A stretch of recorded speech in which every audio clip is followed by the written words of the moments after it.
Hello children, good morning and welcome back to your chemistry class. In the last class we have discussed about the solution, its type, and also we have discussed that solution is a homogeneous mixture in which the solute and solvent are entirely dissolved in each other in this manner that there is no separate boundary exists. Today our main focus will be on heterogeneous solution. But before starting this heterogeneous solution, we will know what is solubility. Dear children, solubility is what? Actually, it is the amount of solute when dissolved in 100 gram of solvent to make a saturated solution at a specific temperature. This is solubility. So here you can see in the definition the temperature is mentioned at a specific temperature. What is the role of temperature in determining the solubility? Actually, based on temperature, the solubility of solute in given solvent can be classified as exothermic or endothermic. I mean to say that when we dissolve solute into solvent, if amount of heat released out, then it is called, such type of process is called exothermic process. And when we dissolve solute in solvent, and for this process, for this act, if we supply heat from the outside, then it is called endothermic process. Clear? So let's come and see solubility.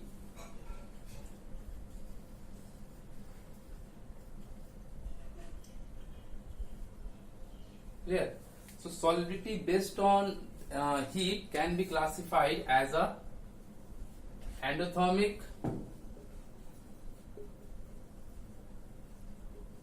and the second one, that is exothermic.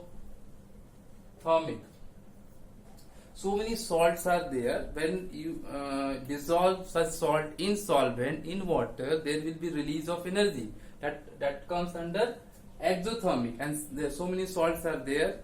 When we raise the temperature of the system, their solubility will increase. So let's come and see some examples. Suppose you take the salt like sodium chloride, potassium chloride, and when you dissolve this in water, definitely they will dissolve. But when you increase the temperature of the system, their rate of solubility will increases. So with rise in temperature, the rate of solubility will increases in case of endothermic process. Solubility increases when you raise the temperature of the system. But there are certain salts are there. Example, so you can take lithium carbonate, you can take cerium sulfate, you can take sodium carbonate, monohydrate. These some salts examples are there. When you dissolve in water, they will dissolve, but with this process they will release certain amount of heat. So when you raise the temperature of the system, their rate of solubility will decrease. So with raise of temperature, the rate of solubility of such salt decreases. Solubility decreases. Clear?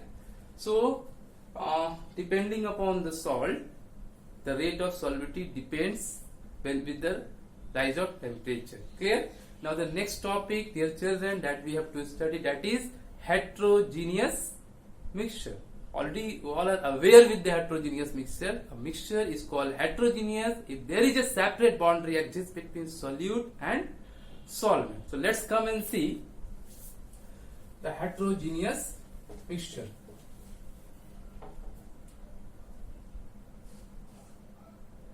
In the previous class also, dear children, we have discussed about the mixture in which the constituent are, the composition are not fixed. So we will start from there also. Mixture that can be classified as a homogeneous, and the second, that is heterogeneous. You can see the word is homo. Already I have explained. Homo means uniform distribution, no separate boundary exists, like true solution, salt and water solution, sugar and water solution, that is a true solution or homogeneous mixture. So we can write sugar solution. It is also called true solution. The particle size are less than 1 nm, very small particle, and because of that it is very tough for us to see with naked eyes, not possible to see with naked eyes. Clear? With ordinary microscope also we cannot see the particles of homogeneous mixture, but here in the heterogeneous mixture you can see that there are two important categories are there that we have to study. One is suspension, the another one that is colloidal solution. Clear? So suspension and the second one that is colloidal solution.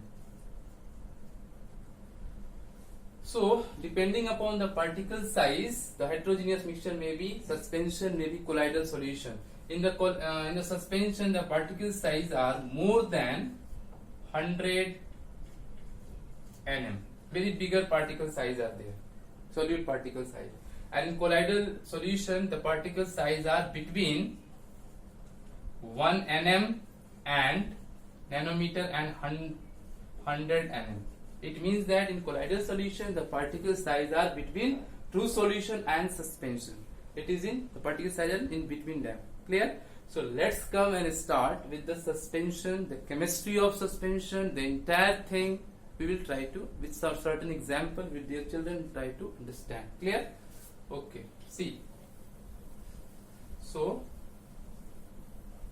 we will start with suspension.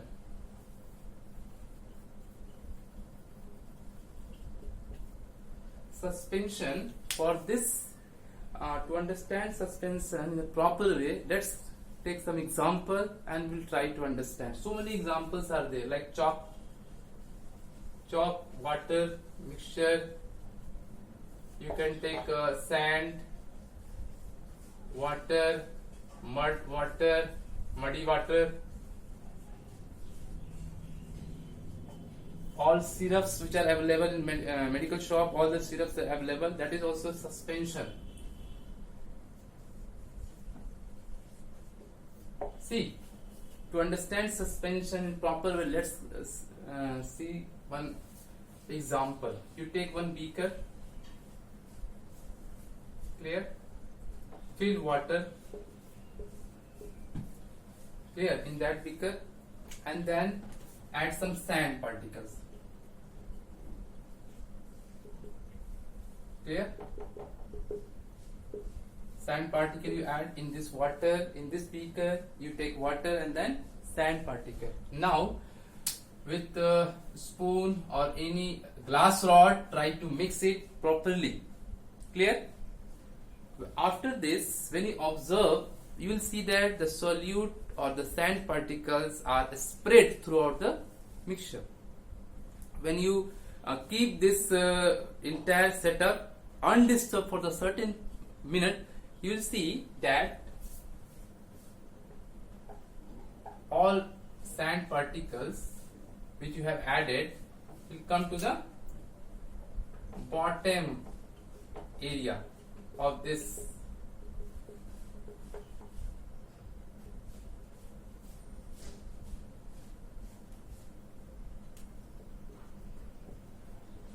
under the influence of the gravity. Clear? So within the minute, under the action of gravity, all particles, the bigger particles, comes to the bottom area. So you can easily see that there are two separate phases are seen. That is, first is, this is the first one, that is this phase is called solvent one, and this is called solute one. Clear? So when we try to filter, when you try to separate the solute with the solvent, easily we can do with the help of filter paper. Actually, filter paper are very minute pores paper, and when you try to sift or you try to filter, these all solute, the bigger sand will remain on the top of the filter paper and the solute will pass. Solvent will pass. Clear? So solute and solvent we can make them separate by using filter paper. Actually particles are bigger, and that's why easily filter paper can be used to separate this one. You can see, dear children, that this suspension is unstable in this sense that before, when we mix the solute in this, then when we have left for certain period undisturbed, then because of unstable nature, the solute will comes to the bottom area of this, and that's why this is unstable. Easily can be removed with filter paper. Two phases are there, and you already have explained to you the particle size are very enough big so that we can see with our naked eyes. This is suspension. So when we'll collect all the information that we have discussed right now, we can define as suspension in this way. Suspension are the mixture with the particle size more than 100 nm, highly unstable,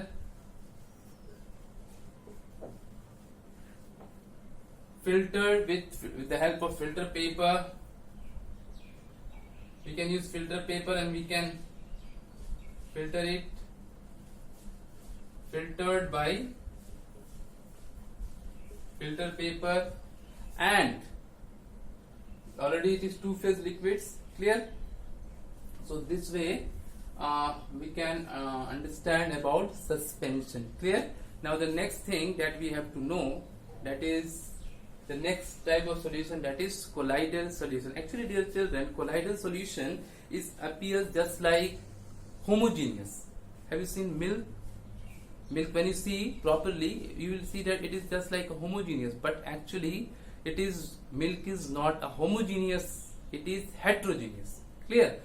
Why it happens? Because the particle size are between 1 nm to 100 nm. So some particles are nearby, the particle size are nearby the true solution, and that's why it appears just like a homogeneous, but in actually it is not a homogeneous, it is heterogeneous. So let's come and study about colloidal solution. Clear? See, so we'll start with colloidal solution.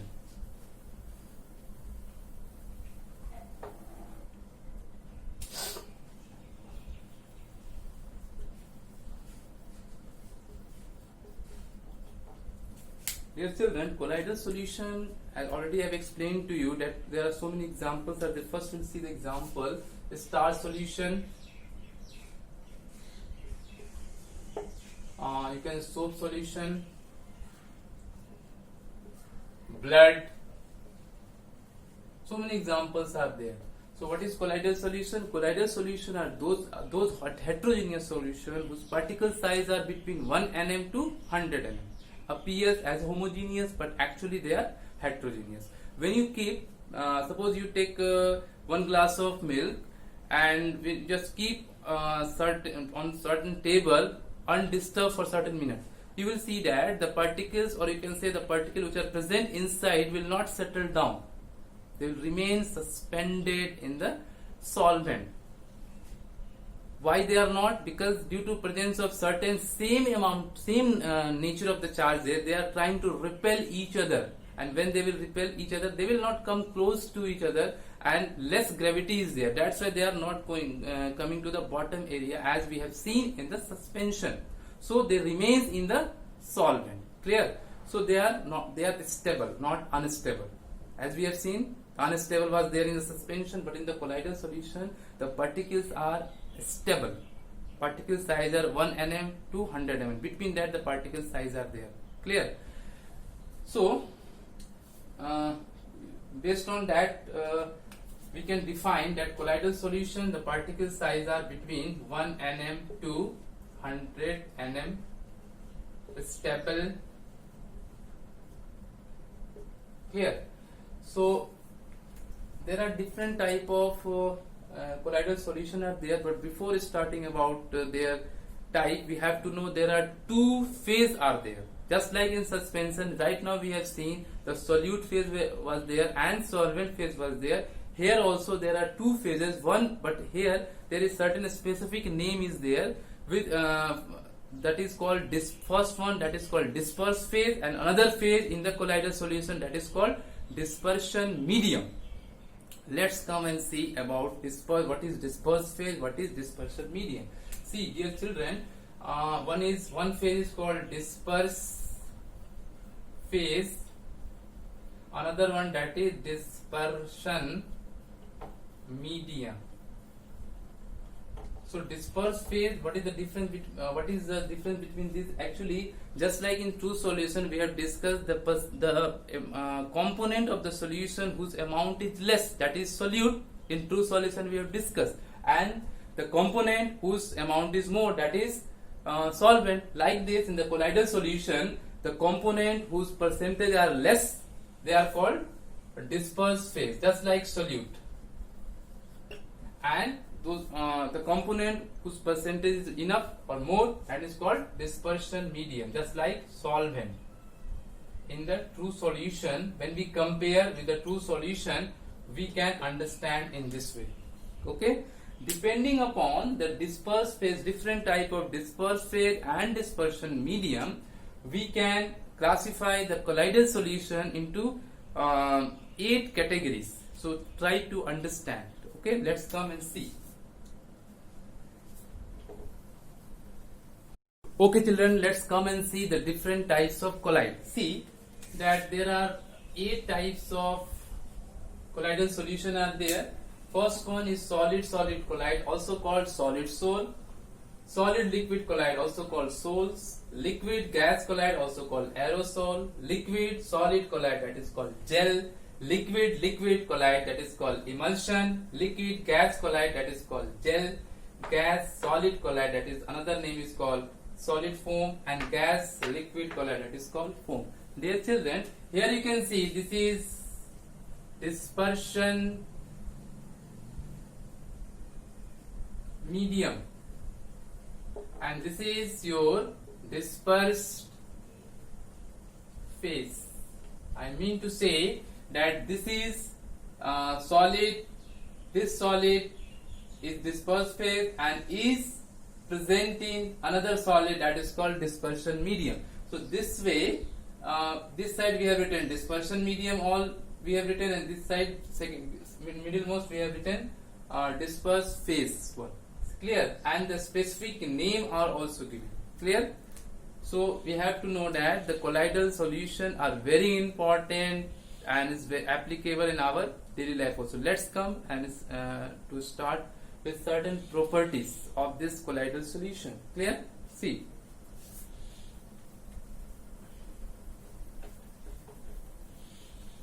Actually, already I have explained to you that colloidal solution, when you see colloidal solution properly, the colloidal particles remain suspended in the solvent. It means they are not unstable, they are stable.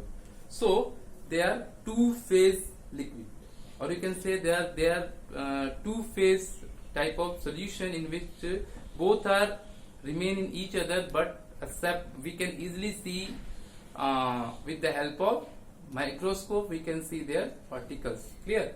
So the first is two-phase solution. One phase, that is called dispersed phase, and second one, that is called dispersion medium. Clear? Second property, that is unstable. Clear? Third is, actually already I have explained to you that colloidal particles are not enough bigger, not between 1 nm to 100. So we cannot, this is not that much bigger that we can see with our naked eyes. With the help of microscope, when we will try to observe its movement of the particle, you will see that it will show zigzag motion like this. The colloidal particle will show zigzag movement. So zigzag movement is what? This is called Brownian motion. So Brownian motion is the motion exhibited by the colloidal particles in colloidal solution when we observe through microscope. With the microscope we can easily see its zigzag motion. This type of motion of the colloidal particles are called Brownian motion. Clear? Now the one also, dear children, when you take one glass of colloidal solution and one torch you are taking, and in the dark room when you are trying to allow this light to pass, a beam of light to pass through it, it will, the particle, when it will touch to the colloidal solution, the path become visible. Why it become visible? Because the scattering of light takes place. Why scattering? Because the particle size are enough bigger so that it will scatter the beam of light, and this scattering of beam of light by the colloidal particles in the colloidal solution that can be observed in the dark room, this is called Tinder effect. This is a scattering of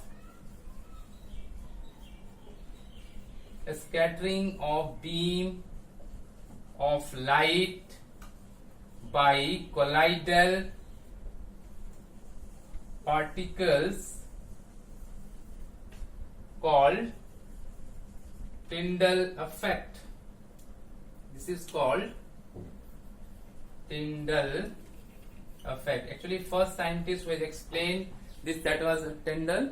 That's why the name is given to make him honor. Clear? So you have seen, and also one more thing keep in your mind, that sometime already I have explained to you the liquid. If liquid means that if the dispersion phase is also in liquid form and dispersed phase also in liquid form, then that is called emulsion. That already I have explained in your types of colloid right now. Clear?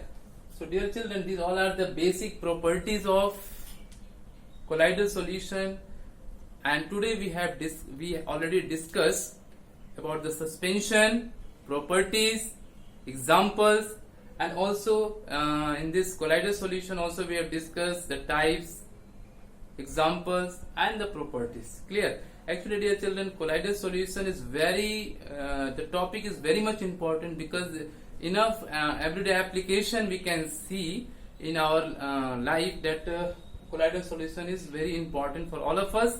So we have to find out the various type of application which are based on colloidal solution. So you go through your book, dear children, and try to understand the thing. Still, if you have any doubt, whatever the video I have the topic in this video I have explained, if you have any doubt, you can call, you can message.